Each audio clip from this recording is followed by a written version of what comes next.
She is doing an internship with us in Unicef regional office in Geneva, and she is with us for 6 weeks.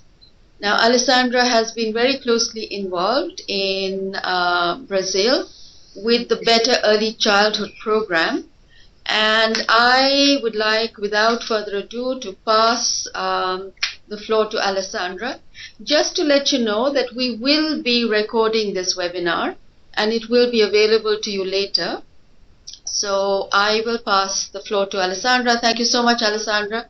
We're delighted that you're here, and we're really, really looking forward to your presentation, especially because we keep talking about how many similarities there are between the CCIS region and the LACRO region, the Latin America region, particularly in terms of inequities, in terms of services for young children, etc. So we really look forward to your presentation, and thank you once again. Thank you very much, Deepa. Good morning.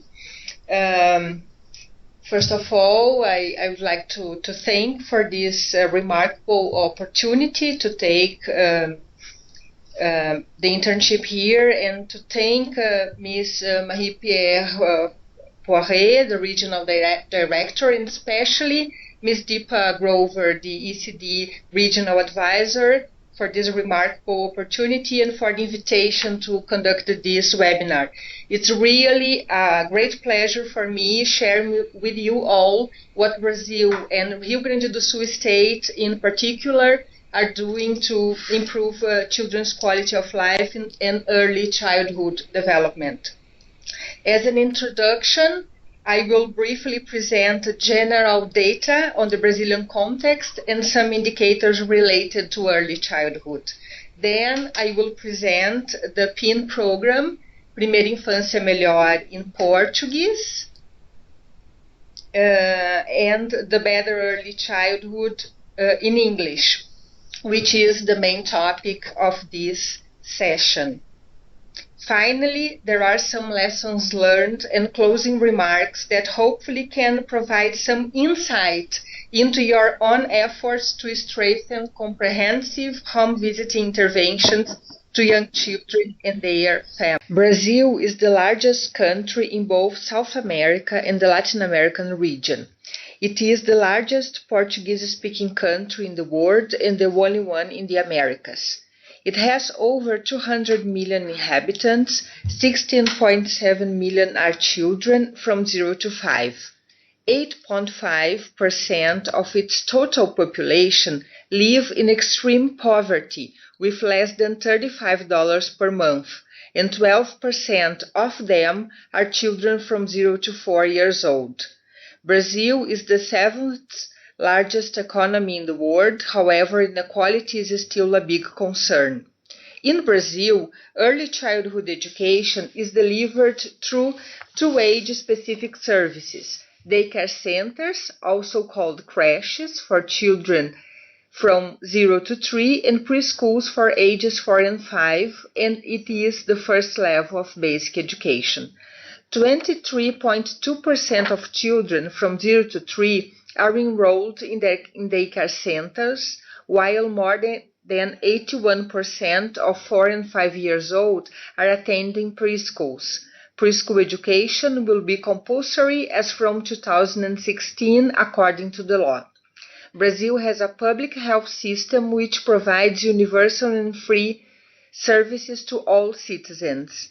The Family Health Program is the main strategy to provide primary health care, and it is centered on a family and community approach, in which multi-professional teams, including physicians, nurses, community health agents, and dental health professionals, work under the principles of comprehensive care. Infant mortality rate is 15.27 per 1,000 live births. However, there are significant gaps among regions and ethnicities. Rio Grande do Sul was the first state in Brazil to design and implement an intersectorial early childhood program. It was an initiative of the state government in 2003, and more specifically a proposition of the former Health Secretary, Mr. Osmar Terra, who is a passionate advocate for early childhood. Rio Grande do Sul is located in the southern region of Brazil. It has around 11 million inhabitants. Out of these, 1,069,000 are children from 0 to 6. Though Rio Grande do Sul is one of the most prosperous states, the majority of its 0 to 5 children do not attend early childhood centers. They are mainly cared for and educated by their parents at home. Besides, more than 25% of families with children under 6 live below the poverty line there. As we all know, the quality of family environment has a critical influence on child development, and PIN was designed to provide culturally and socially relevant guidance and information to families to enable them to better care and support their children's holistic development. So, PIN is a community-based, child family-oriented ECD program. It provides home visits and group meetings, as I will explain in the methodology. It was initially designed to reach the most vulnerable families with young children. However, it is local managers' decision to make it available to all families or just to the poorest. It is implemented through formal partnerships between the state government and the municipalities. In 2006, PIN became part of the state policy for the promotion and development of early childhood. During these last 13 years, the program has survived 4 changes of government. This is a sign of political sustainability, as is the fact that the program is valued by the families and communities where it has been implemented. More recently, it has been adopted by the Ministry of Health and by some municipalities from other states as a model to be adapted to different regions. In 2003, in the beginning of the program, infant mortality rate in Rio Grande do Sul was 15.6 per 1,000 live births, and in 2011 it decreased to 11.1 per 1,000.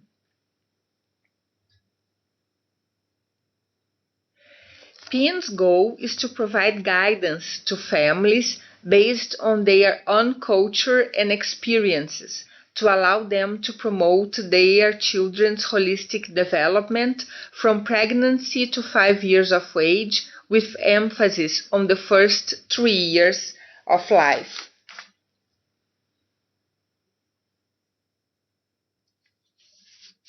The state government has passed a number of decrees that have had a positive impact in setting up the PIN program.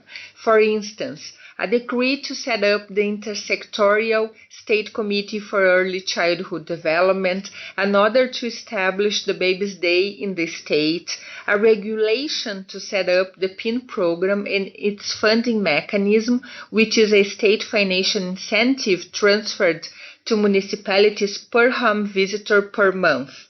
In 2006, the state governor tabled a law that was approved by all parliamentarians in the House of Representatives to officially adopt PIN as a public policy. Just after the program's launching, the state government produced a media campaign that included a 1-minute video and a song for the radio in order to raise awareness about the importance of the early years. The media played a key role in spreading the message and building public support. Let's watch this video now. Eu aprendo que posso depender de você se você me conforta quando eu choro.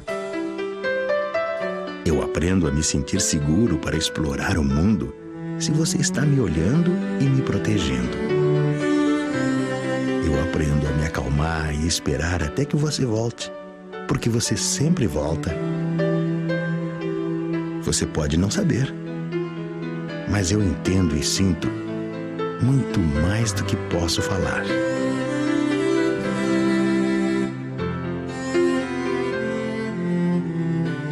É nos primeiros anos de vida que aprendemos a aprender o mundo em que vamos viver. O que você faz pelo seu filho agora vale para toda a vida. Primeira Infância Melhor. Secretaria da Saúde, Governo do Rio Grande do Sul. Estado que trabalha unido. As I mentioned before, an intersectorial state committee for early childhood development was established by the governor in 2003. The Department of Health coordinates the program in collaboration with the Departments of Education, Culture, Justice and Human Rights, Work and Social Development, and the Cabinet of Social Policies. State government provides technical assistance, materials, financial support, and is responsible for monitoring and evaluation, while the responsibility for programs implementation lies with local governments, just like occurs with other Brazilian public policies. PIN's methodology was adapted from the Cuban program Educa tu Hijo, Educate Your Child. The coordination team received technical assistance from CELEP from 2003 to 2006. The main theoretical references are Vygotsky's social historical theory, Bowlby's attachment theory, and neuroscience studies. The theory of change considers that brain development, skills, and early learning and development are shaped by the serve and return nature of human interactions among mother-child and other adults in family and community. When primary caregivers respond to child with warmth, sensitivity, consistency, and rich language in their interactions, child's developmental status gradually improves and positive changes will also occur among adult caregivers. PIN is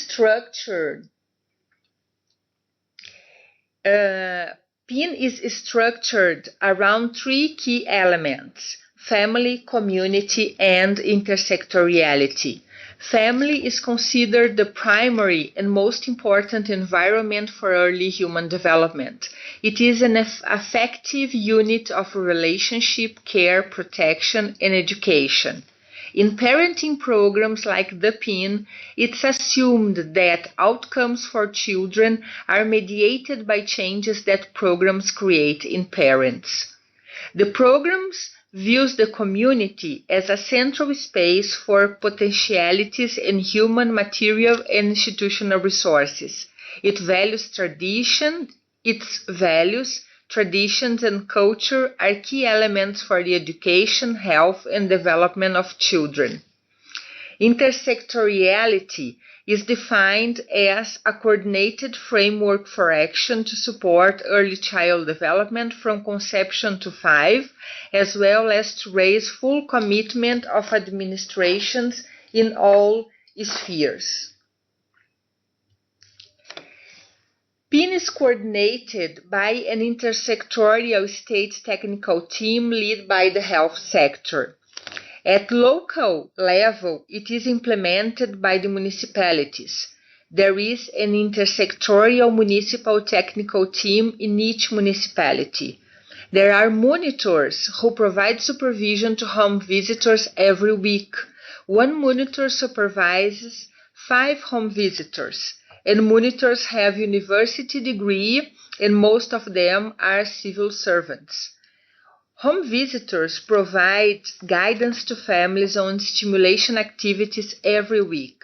By state law, they must have secondary education.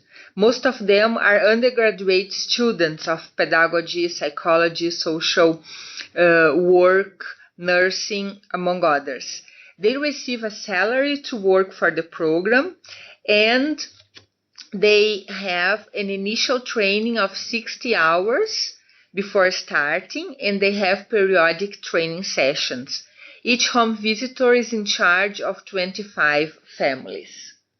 There are two main modalities of care. The individual care is designed for families with children aged 0 to 2 years and 11 months who receive weekly home visits, and for pregnant women who receive bi-weekly home visits. Each visit lasts 1 hour. The curriculum of the program is provided in some guideline books, which present information on health, nutrition, prevention of injuries, child development milestones, and playful activities to stimulate child's development. In order to better understand this modality of care, we are going to watch a video which is part of a series called First Steps, produced and broadcasted by BBC World in 2008. PIN program was selected internationally as a best practice designed for children from 0 to 3. Caro and her mother Denise have a visitor. Que é esse? Que é? Cavalo? Vamos fazer esse? Vai pegar outro?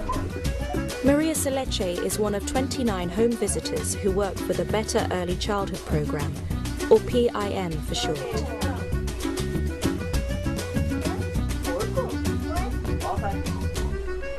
Once a week, she visits Denise and Caro and brings a new activity to teach them. Today, it's all about animals. Que é esse não? Esse não. A vaca. For mothers like Denise, who can't afford many toys, being shown how to make them from simple and recycled objects is cheap and useful. Maria Seleche doesn't only show Denise how to make the toy, but also how to use it to help Carol learn. Carol. 2, 3. Que é esse? Não. Não também. Olha. Ah. This is learning through play. Que é esse? A vaca, mas que é cavalo? Looks like Caro has a way to go before she can run a pet shop. But there's one animal that Caro should recognize. Que é esse? Now, I will briefly show you how a home visit is structured. The home visitor goes every week to work with the family for 1 hour. However, it is a family decision to join the program or not.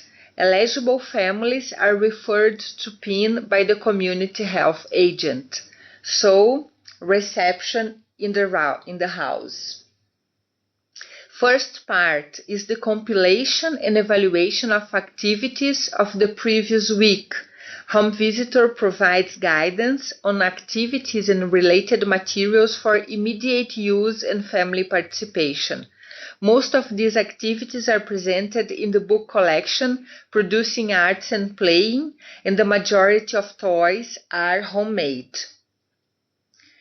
Second part, parents play with the child. Observation and mediation provided by the home visitor.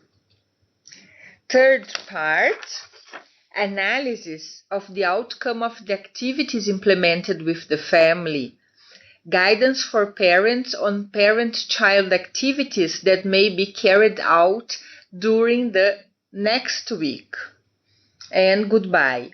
It's important to understand that families are encouraged to play and interact in a more consistent way with their children, not just during the home visit, but during the whole week. Enriched everyday moments can have a positive impact on child development.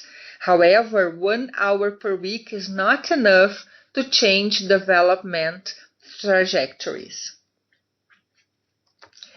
The second modality of care is the group care, which is designed for families with children aged 3 to 5.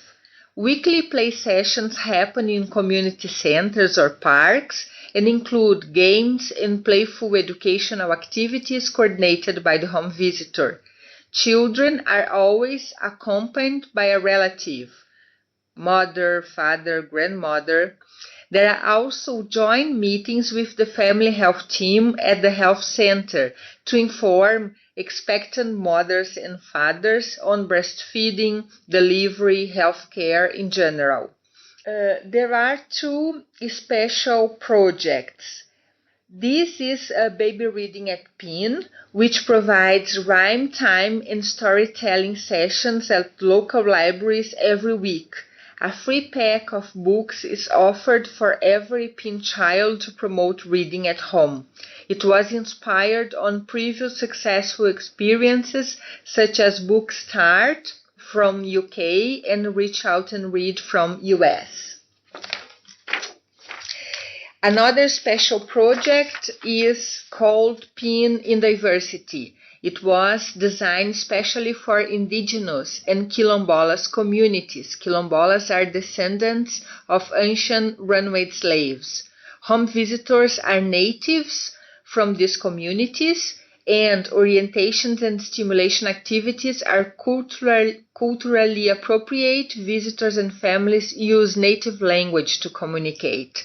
Since 2013, PIN model has been implemented in riverside communities in Amazon state in north region of Brazil. Some adaptations were made. For example, home visitors are community health agents, as they are the only human resource available in those remote communities, and stimulation activities were adopted from local cultures. From this slide, I would like to highlight that families' participation in the PIN program is voluntary. PIN works in close articulation with the family health program and provides additional guidance and information to families on how they can promote healthy child development. It also provides reference to poor families to other social programs according to their needs. There is an online database managed by the PIN State Technical Team, which is filled out by each municipal technical team. At enrollment, children are evaluated in terms of their developmental milestones. During the first year of life, child development is monitored every 3 months, then annually. And these checklists are filled out by home visitors with families' participation. An impact evaluation of PIN was coordinated by the Offer Center for Child Studies from McMaster University, Canada, using the Early Development Instrument. The EDI is a population-based measure of children's early development outcomes. It measures children's readiness to learn in a school environment in 5 general domains: physical health and well-being, social competence, emotional maturity, language and cognitive development, and communication skills and general knowledge. The aim of this study was to investigate the status of children in these 5 domains. Participants included children who have participated in the PIN between 0 to 3, as they enter preschool at ages 4 or 5, as well as a control group.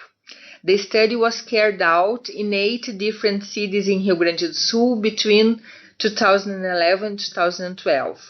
The main findings were: PIN reduces the vulnerability risk for boys and the vulnerability difference between boys and girls.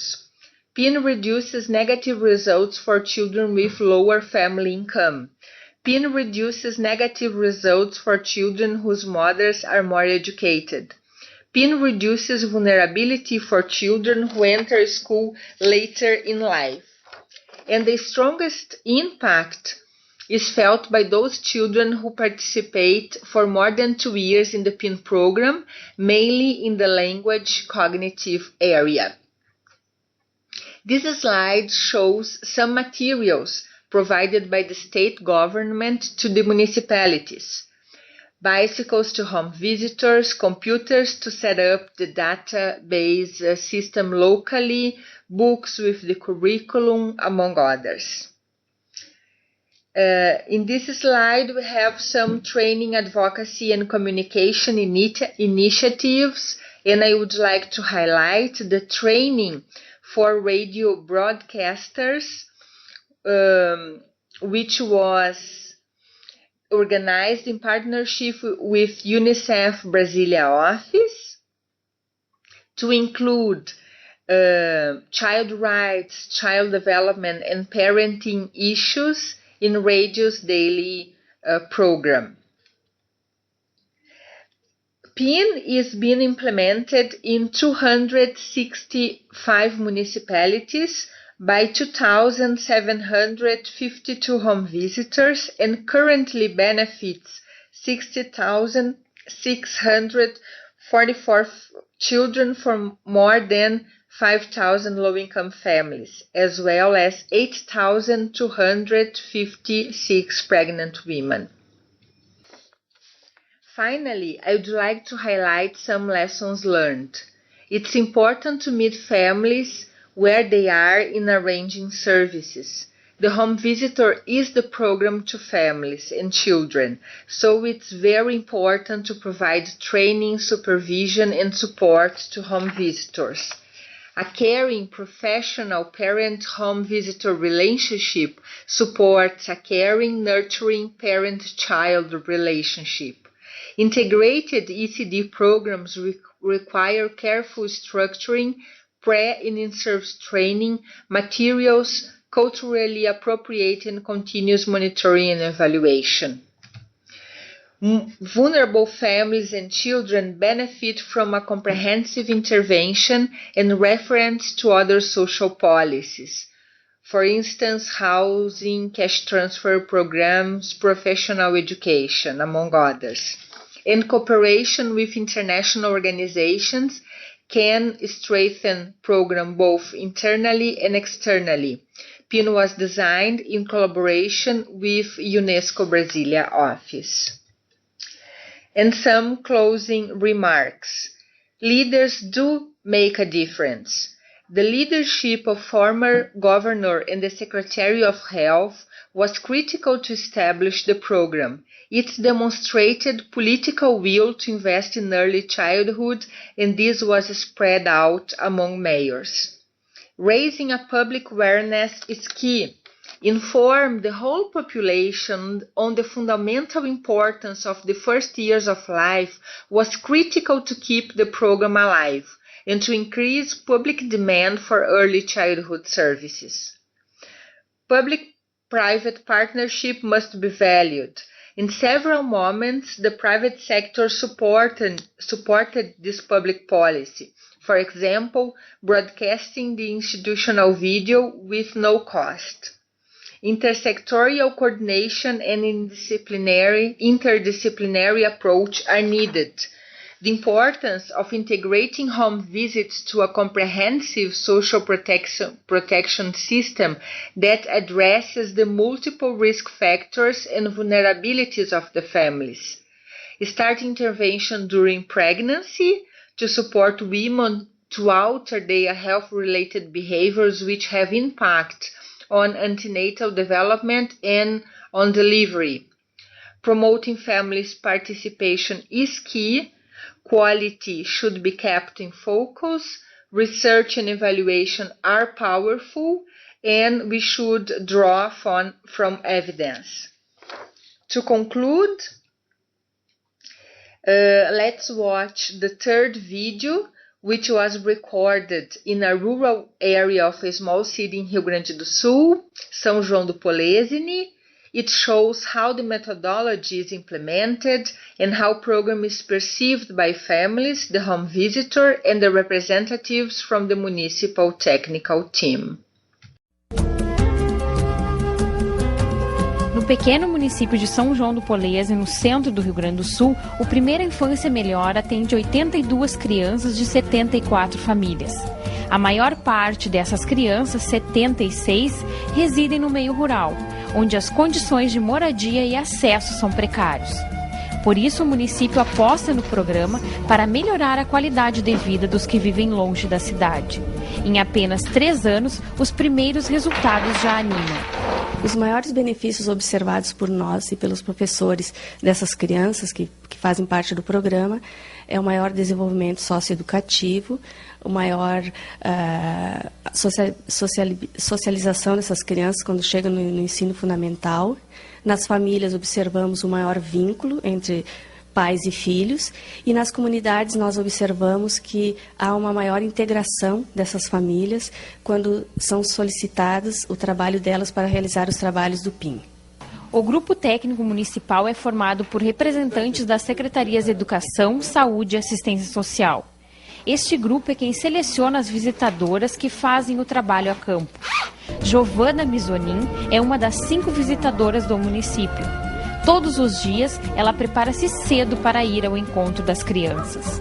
O material é cuidadosamente organizado para que não falte nada. O caminho percorrido é longo e cheio de dificuldades.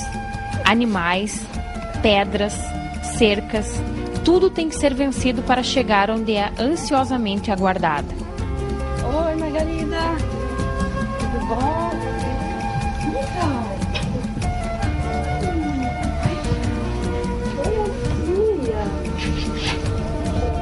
As atividades são simples, mas auxiliam no desenvolvimento da criança. A mãe está sempre junto para aprender a orientar nos demais dias da semana. Bom, Margarida, eu trouxe aqui hoje essa atividade que vai estimular a coordenação motora dela, aprender cores, formas, tá? Esse aqui, Cassiana, mãe, é o círculo, ó. Círculo verde, que é a mesma cor, ó. Círculo verde. Botou, você botou. Isso, olha só. Que cor é, Cassiana?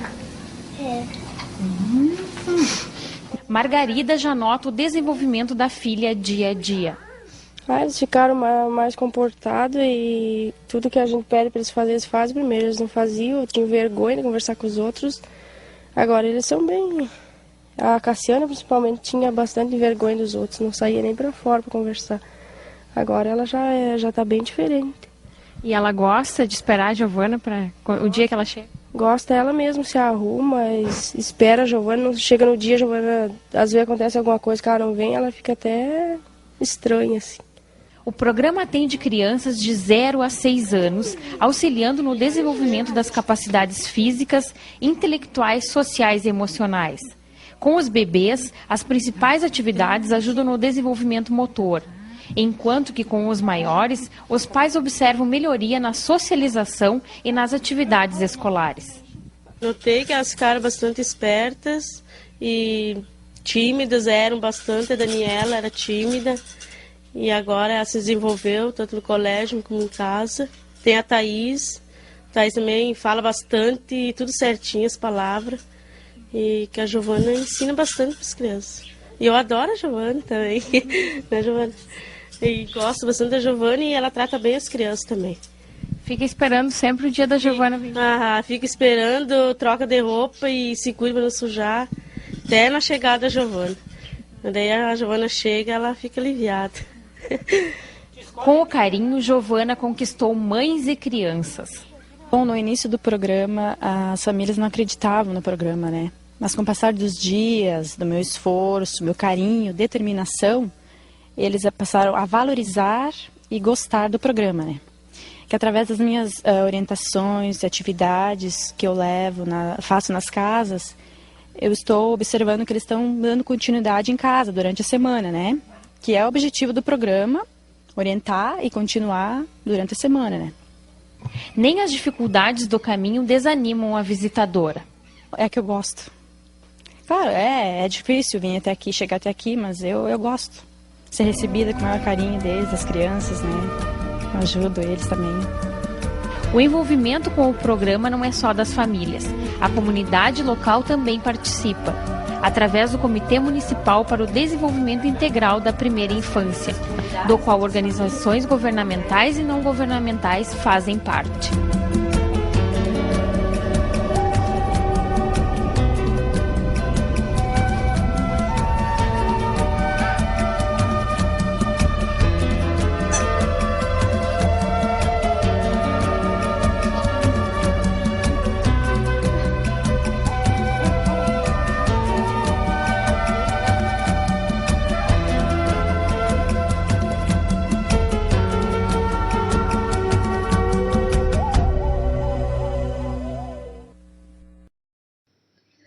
Thank you very much for your attention. Yes. So I would just like to say, Alessandra, thank you so much. That is such an interesting presentation of a very, very comprehensive program, and it certainly bears a lot of striking similarities to what we are trying to achieve in this region. And I have known about the PIN program for some time now, but every time I hear about it or I see it presented, I learn something new. So thank you once again for a very, very good presentation. Like we said to everybody attending, this is going to be recorded and you will have copies. So colleagues who have not had the opportunity will also have the opportunity. So before we go on to questions from colleagues who are attending, I would just like to turn to Octavian, our health policy and health systems and policy advisor, to give us a couple of reflections on Alessandra's presentation and what you see as similarities going forward, lessons learned for our region. Yeah, thank you, Deepa, for putting me on the spot. And if I thank you, Alexandra, for an excellent presentation. I think it really provides very good understanding of how the program was designed and how it is working now. And since Deepa mentioned that I'm supposed to talk about systems and policies, I'll try to focus on that. I think one of the really important points that we see is the similarity between the approach that you have been successfully implementing for several years and what we're trying to do in the region. I think the similarities are in the way how you conceive this approach 0 to 3, and then 3 to 5, and different kind of settings where you provide ECD services. 0 to 3 focusing mainly in families through the home visiting program, and then the center-based later on, and there is a continuum in this approach. I think that's very important. That's something that we also have to learn how we connect the two in the region. Second, I like very much in one of the slides you mentioned bicycles for home visitors. Yes, yes. And then computers for monitoring and evaluation. And these are all very important elements for the system to work. Sometimes we think that, yes, we provide the knowledge and the skills, the system will work. And we know that in many countries we have to really invest also in the infrastructure for the system to work. And we know how much home visitors in our region and in our countries in the region are hampered in doing what they're supposed to do by lack of these basic equipment sometimes, and transportation means and so on. Something to reflect on, because it's not that Unicef has to provide bicycles, but we need to put that on the table with governments or other partners, so that there's good understanding what are the elements that will make the system work. Then I would like to just mention 3 other things. One, I like very much that you described, and I will encourage, and I will also watch with great interest the video, is how the home visit actually takes place. Because I think that is what we referred in one of the previous technical advisory group meetings as the black box, is what is actually happening in the family.